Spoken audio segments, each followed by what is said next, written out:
Hello and welcome back. Today I'd like to show you how I paint simple winter or early spring trees with fairly bare branches with a rigger brush.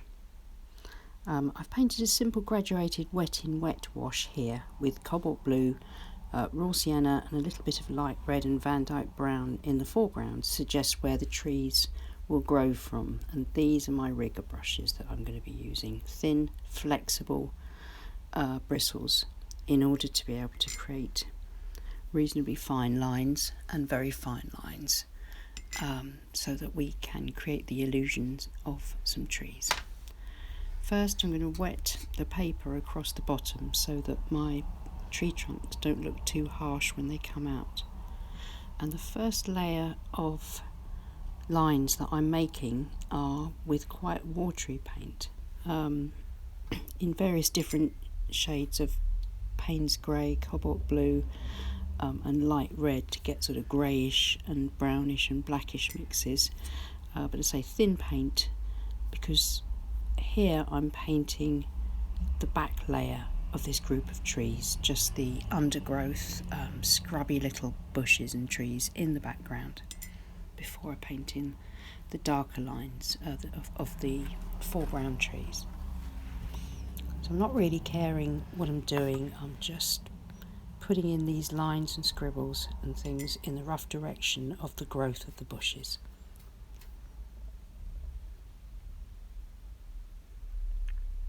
Don't think too much, just do. As long as you've got enough paint but not too much, you won't make a mess, you'll just create an interesting background, a tangle of bushes.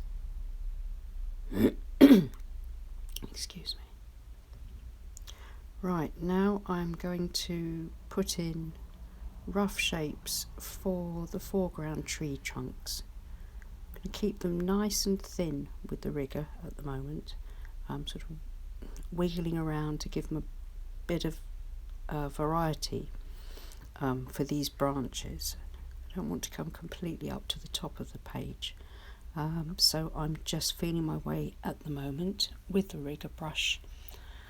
Just going to put in a few branches and just try and get as many trees as I decide that I want in this group, just roughly mapped out before we put more branches on them.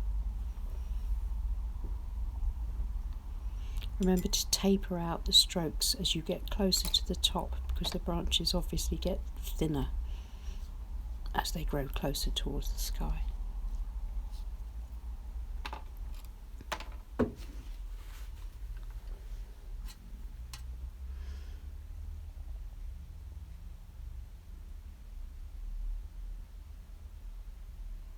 It's more of the same really, just looking at the lines that you're making and thinking about what trees look like. I mean, you could have a few photographs from Google Images or from Pixabay, somewhere like that in front of you, just to give you inspiration, and then try and just create a similar tangle of branches to what you see in front of you.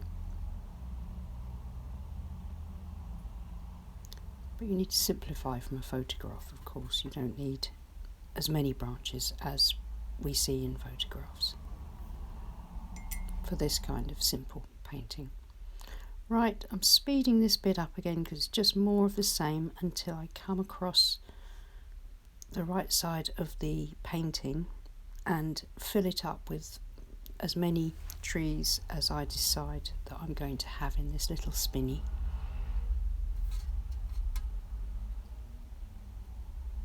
Just going to add some detail around the base of the trees, just flick out with the rigger for some sticks and twigs, the kind that always are growing up out of the base of the trunks of trees, like this.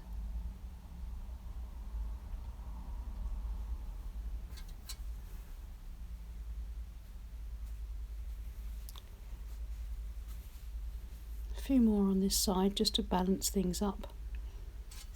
I think we've got our trees are sort of roughly in position, but now I need to sort of flesh them out, so to speak, towards the ends to try and get an impression of all those little twigs towards the top of the tree so that the trees have got a better sort of overall shape to them. I do this by, again, using quite a light, fairly wet mixture of paint, but not too wet, and lots of I suppose not quite semicircular but curved flicks across the top of the branches, not really caring whether I join them to any branches or anything, but just to give the shape and the impression of the top of the canopy. Just work at that until you feel you've got a shape that you like, the overall outline of the group of trees.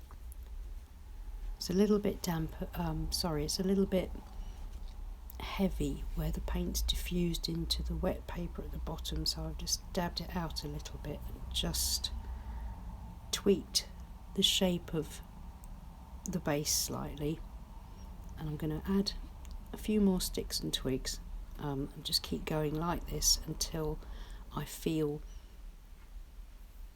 that I like the overall look of this group.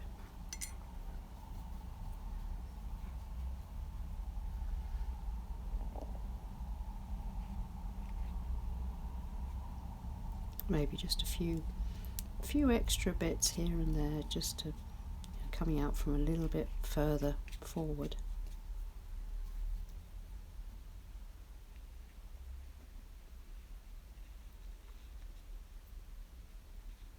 Maybe strengthen up a few branches here and there. So you can see how easy it is to do, really. It's just a matter of having a rough idea of the sort of shapes you want for your trees, and then not being too fussy about it, just kind of going with the flow of the paint and the flow of the rigor, and painting at speed really for some of the lines. I think that really helps so that you don't get bogged down with detail. Just flicking the brush around the tops of the branches to create the illusion of those little twigs, which you can see here.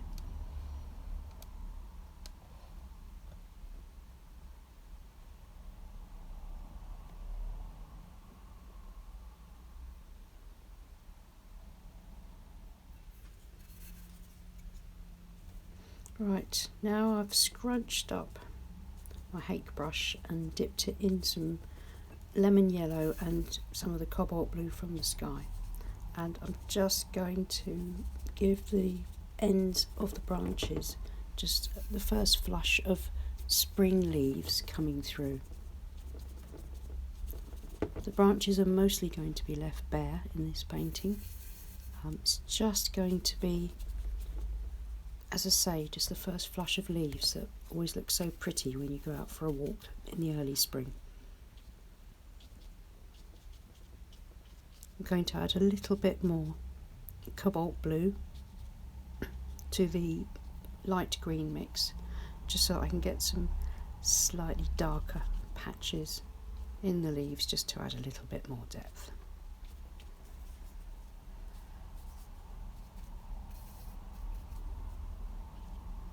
Slightly darker again, a little tiny bit of Payne's grey added this time to the green mix, just to give you that shadow look.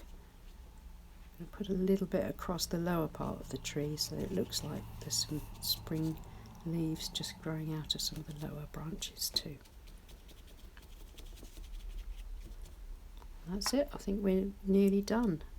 So this is how I try to paint winter trees using the rigger brush.